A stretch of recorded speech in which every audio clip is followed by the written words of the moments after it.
Shalom, selamat pagi. Sate pagi hari ini bertemakan menemukan yang terhilang. Firman Tuhan terambil dari Matius pasal 28 ayat 19 sampai dengan 20. Karena itu, pergilah, jadikanlah semua bangsa muridku dan baptislah mereka dalam nama Bapa dan Anak dan Roh Kudus, dan ajarlah mereka melakukan segala sesuatu yang telah kuperintahkan kepadamu. Dan ketahuilah, aku menyertai kamu senantiasa sampai kepada akhir zaman. Pada bulan Juni 2018 yang lalu, kabar menghebohkan datang dari Thailand. Sebuah tim sepak bola remaja yang terdiri dari 12 orang remaja berusia 11 sampai dengan 16 tahun dan seorang pelatih berusia 25 tahun terjebak di dalam goa Tam Luang, Chiang Rai. Bermula pada tanggal 23 Juni 2018, mereka hendak berwisata ke gua yang terletak di kawasan pegunungan terpencil tersebut. Namun tiba-tiba hujan turun dan banjir memblokir pintu utama gua sehingga mereka terjebak di dalamnya. Ratusan tim penyelam berusaha menemukan mereka, namun kesulitan sebab bentuk gua Tam Luang seperti labirin. Mereka baru ditemukan pada tanggal 2 Juli 2018 dalam kondisi yang sangat lemah. Saat itu banjir belum juga surut, sehingga tim penyelamat menemukan kesulitan untuk membawa mereka keluar. Pertolongan dari negara lain pun berdatangan. Seorang dokter dan beberapa tim penyelamat tinggal di gua. Bantuan makanan juga dibawa karena mereka belum bisa dievakuasi. Prosesnya begitu sulit ini akhirnya berhasil dilewati, dan pada tanggal 10 Juli 2018 mereka berhasil diselamatkan. Namun seorang tim penyelamat harus mengorbankan nyawanya saat sedang mencoba menyelamatkan mereka. Seluruh dunia turut merayakan kesuksesan mengevakuasi tim sepak bola remaja beserta pelatihnya itu. Di sekeliling kita banyak sekali orang yang jiwanya terhilang. Mereka butuh tim penyelamat yang siap mengarungi sakitnya proses penyelamatan untuk menggapai mereka. Sebagian dari mereka ada yang tersesat dan terjebak dalam sebuah pandangan dan keyakinan yang membuat mereka kesulitan untuk keluar menyelamatkan diri.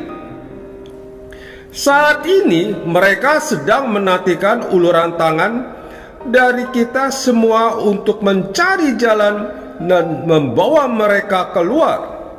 Hingga saat ini sebagian tim penyelamatnya Tuhan yang bekerja di dunia ini sudah berapa jiwa terhilang yang kita temukan.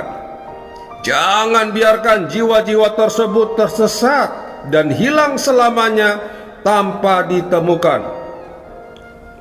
Jika kita kembali kepada perintah agung Tuhan Yesus, tugas kita bukan sekadar berdoa untuk meminta kesehatan buat pribadi dan keluarga.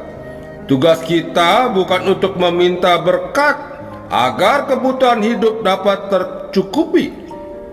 Tugas kita bukan beribadah di gereja dan memberikan persembahan.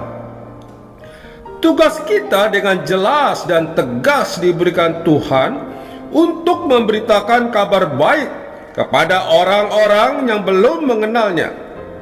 Namun sampai hari ini masih banyak orang Kristen yang mengabaikan tugasnya dan hanya peduli pada hidupnya sendiri saja. Kita berpura-pura tidak mendengar jiwa-jiwa yang berteriak minta tolong untuk diselamatkan, karena sulitnya proses yang harus kita tempuh untuk menyelamatkan mereka. Kita pun mundur. Lalu jika kita mundur, siapa yang akan menyelamatkan mereka? Karena itu, bukalah mata dan telinga kita, serta ulurkan tangan kepada mereka yang minta tolong. Dan jangan lupa untuk senantiasa menyelamatkan jiwa berapapun harganya. Amin. Mari kita berdoa. Bapa Surgawi, berikan aku kepekaan untuk mendengarkan teriak minta tolong dari jiwa-jiwa yang terhilang. Tolong aku untuk memberitakan kabar baik. Di dalam nama Tuhan Yesus, aku berdoa. Amin. Refleksi, saudaraku, saya sempat bertanya kepada Tuhan, mengapa kita disuruh memberitakan kabar baik sampai ke ujung dunia? Bukankah hal itu membutuhkan waktu dan biaya yang sangat tinggi? Puji Tuhan, pada saat ini dengan adanya kemajuan teknologi di dunia berupa sarana internet, maka kita dapat memberitakan kabar baik dengan waktu yang pendek dan biaya yang sangat rendah meskipun sampai ke 5 benua sekalipun. Hal ini sekaligus penggenapan firman Tuhan yang terdapat di Matius 28 ayat 19. Syukur kepada Tuhan bahwa Sate Pagi juga melakukan hal yang sama sejak di tahun 2019.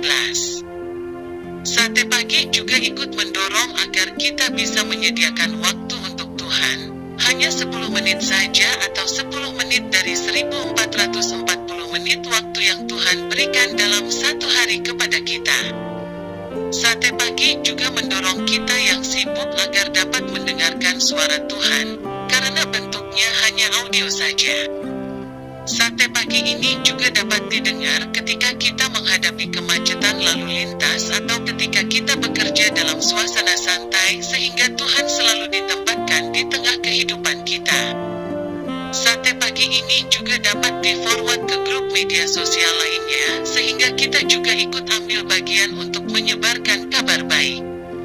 Sekaligus sebagai amanat agung Tuhan yang wajib dilakukan bagi mereka yang telah mengaku percaya kepada Tuhan.